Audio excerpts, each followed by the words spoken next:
శ్రీ స్కాంద పురాణాంతర్గత కార్తీక పురాణము 24వ అధ్యాయము ద్వాదశి పారాయణము గూర్చి తెలియజేస్తూ ఉన్నది.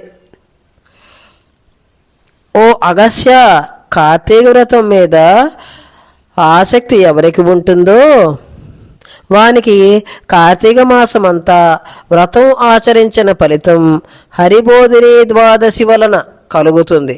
సకల తీర్థస్నానం వలన ఎంత ఫలితం కలుగుతుందో అంత ఫలితం ద్వాదశి వ్రతం వల్ల కలుగుతుంది.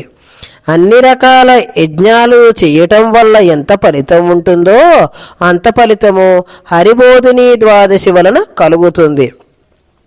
గోవిందుని మీద భక్తితో ఏకాదశి చేస్తే ఎంత ఫలితం వస్తుందో అంతకంటే ఎక్కువ ఫలం ద్వాదశి వల్ల కలుగుతుంది. ద్వాదశి నాడు చేసిన పుణ్యం 1,000,000 ఎడుంగుల హెచ్చవుతుంది. కొంచెం ద్వాదశి ఉన్నా దానిని విడవక పారాయణ చేయాలి.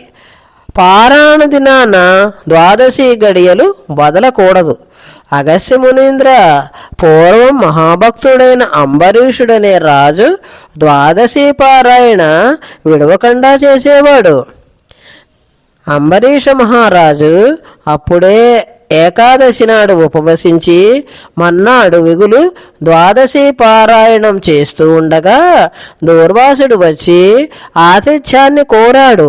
అప్పుడు అంబరీషుడు, స్వామి, ద్వాదశి పారాయణ ఎక్కువ ఫలితాన్ని ఇస్తుంది కాబట్టి తొందరగా రండి అని ప్రార్థించారు.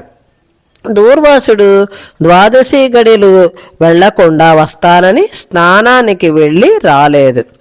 ఆనాడు పారాయణోచిత్తమైన ద్వాదశి గడియలు తక్కువగా ఉన్నాయి. అతిథిని విడిచిపెట్టి ముందుగా పారాయణ చేయటం ధర్మం కాదు. బ్రాహ్మణుడు అగ్ని సదృశుడు కాబట్టి ముందు భుజించినట్లయితే శాపం ఇస్తారు. ద్వాదశిని విడిచిపెడితే హరిభక్తి వదిలిపెట్టినట్లవుతుంది. ఏకాదశి నాడు ఉపవసించి ద్వాదశి నాడు పారాయణ చేసినట్లయితే ఆ వ్రతం సార్థకత అవుతుంది. పారాయణ కాలం ఉల్లంఘిస్తే పాపం సంభవిస్తుంది. హరివాసనం పుణ్యప్రదం అవ్వటం వల్ల దానిని విడిచిపెట్టకూడదు. దానిని విడిచిపెడితే ప్రాయచిత్తం లేదు అనుకుంటూ వేదవేత్తలైన బ్రాహ్మణులతో, ఓ ద్విజోత్తములారా, దూర్వాసుల వారింకా రాలేదు. ద్వాదశి గడిలు గడిచిపోయేటట్లున్నాయి. బ్రాహ్మణుని కంటే ముందు భుజించటం శ్రేయమా, ద్వాదశి పారాయణ అతిక్రమించుట శ్రేయము నాకు బోధపడటం లేదు. దీనికి తగిన ఏర్పాటు చేయండి అని అంబరీషుడు అడిగాడు.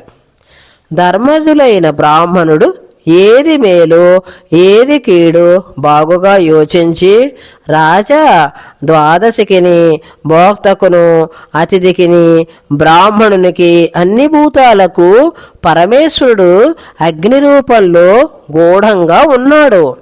ఆకలిగా ఉన్నప్పుడు ప్రాణవాయువు అనుగ్రహం వలన జఠరాగ్ని మండుతూ ఉన్నప్పుడు 4 తెగలైన అన్నములను భుజిస్తూ ఉన్నాడు. అగ్ని ఉంటేనే ఆకలి పుడుతుంది. జఠరాగ్ని ప్రాణవాయువు వలన ప్రేరితమైనప్పుడే ఆకలి దప్పులు ఏర్పడతాయి. అందుచేత ప్రాణహితమైన అగ్ని సకల దేవతల చేత పూజించబడుతూ ఉంది.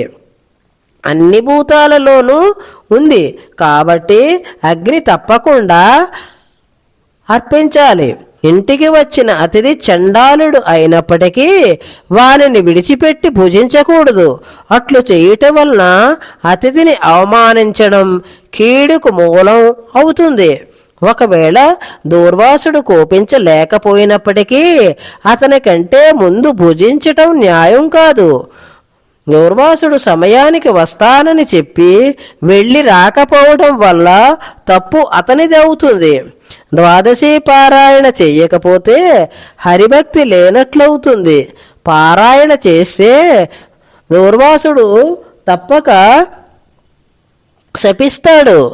ఇది శ్రీ స్కాంద పురాణాంతర్గత కార్తీక మహత్యమునందలి 24వ అధ్యాయము సంపూర్ణము.